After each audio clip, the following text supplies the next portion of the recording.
Hi everybody, this is my attempt at a Blemishes video where I show you all the stuff that's not perfect with the Impala.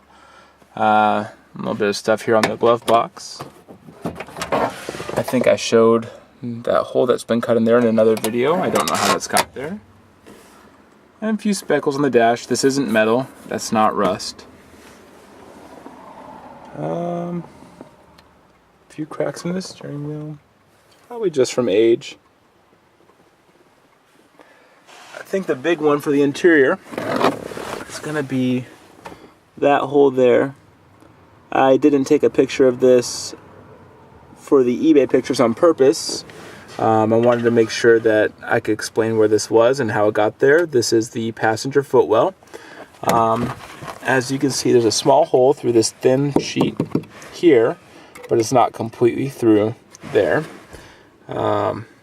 I actually don't know how long that's been there. When I got the car, the passenger door seal was leaking.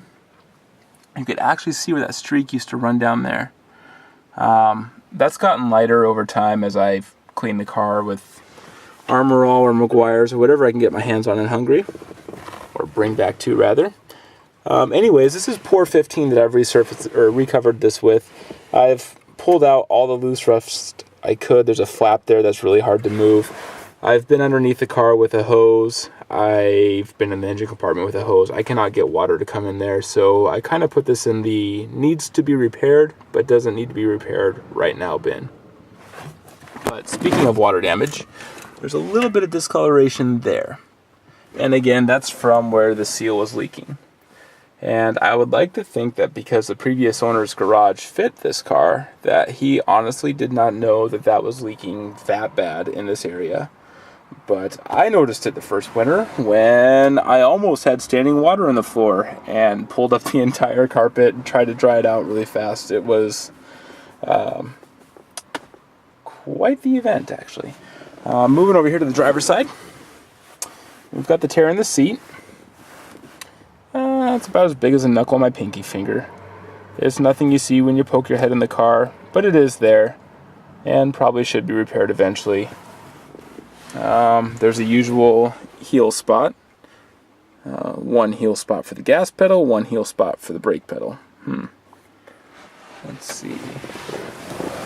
The driver's side window whistles at speed, well, highway speeds rather. You can see here, this is a new door seal. I've actually replaced it and I have the passenger's partner to it. The window just meets the door seal, and that's where the whistle comes from. Also, if you hit this with direct water spray, you'll get a few droplets go inside, but nothing happens when it rains. There's an adjustment that can be made if you pull off the inside door card. You could adjust the window up, as I understand. It was never a big enough deal for me to have to worry about it. A few spots on the back of that mirror. I took a picture of that for the eBay ad. One of my major concerns was out here on the hood. You have a ding that looks like it's been repainted with touch-up paint. And we have this spot here. You can see it's smaller than the tip of my finger. We have some cracking here.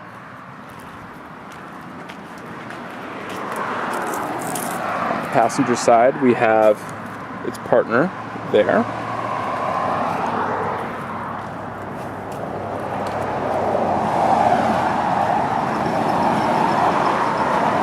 And about 3 cracks out here. This is just above the back wheel well. I thought this was Bondo when I got the car. There was not V's, but there was a horizontal crack that ran almost the whole length above the back tire. I took it to a body shop and had it repainted, and at the time he told me it was poor adhesion to primer. The paint didn't stick to what was underneath of it. The sun made it crack, and that's what I was left with. So I went ahead with the repair, and at the time I had a blister repaired there.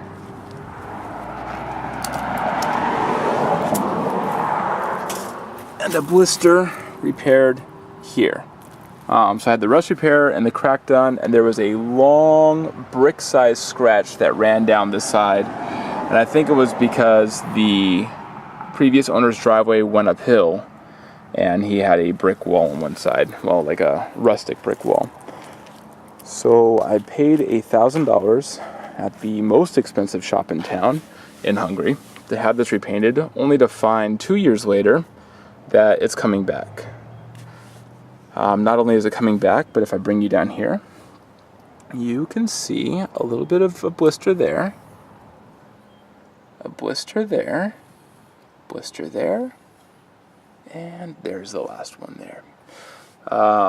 This area has all been repainted, and I just don't have the money to keep having it painted. It was one of those, I told the wife, oh, let's get it fixed, it'll be perfect. 2 years later, it isn't perfect anymore. So when I said in the description that I had stuff in the to-do bin for tax return time, this is what I was talking about.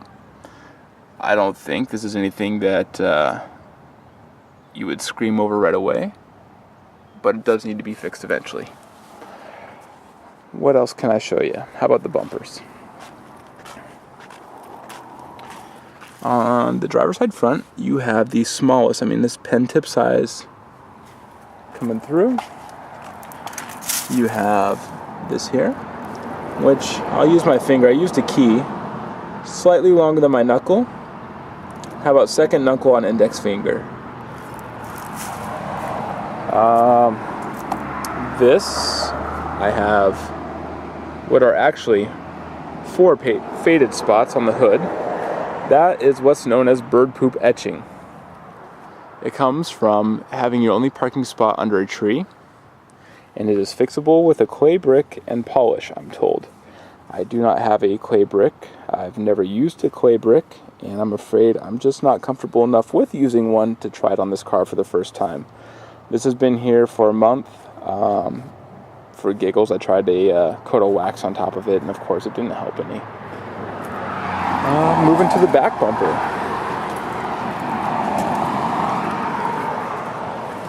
Oh, here we go. In the gas tank area. I'm not sure why it chose to accumulate there, but there it is. And there as well. And I actually think that about covers it for blemishes. You can see, shoot, you can almost read my shirt in the paint. Other than those small details, she's actually a pretty clean car, and I actually really enjoy driving her. I hope you guys find this helpful. And I'm kind of rambling, so I'll stop there.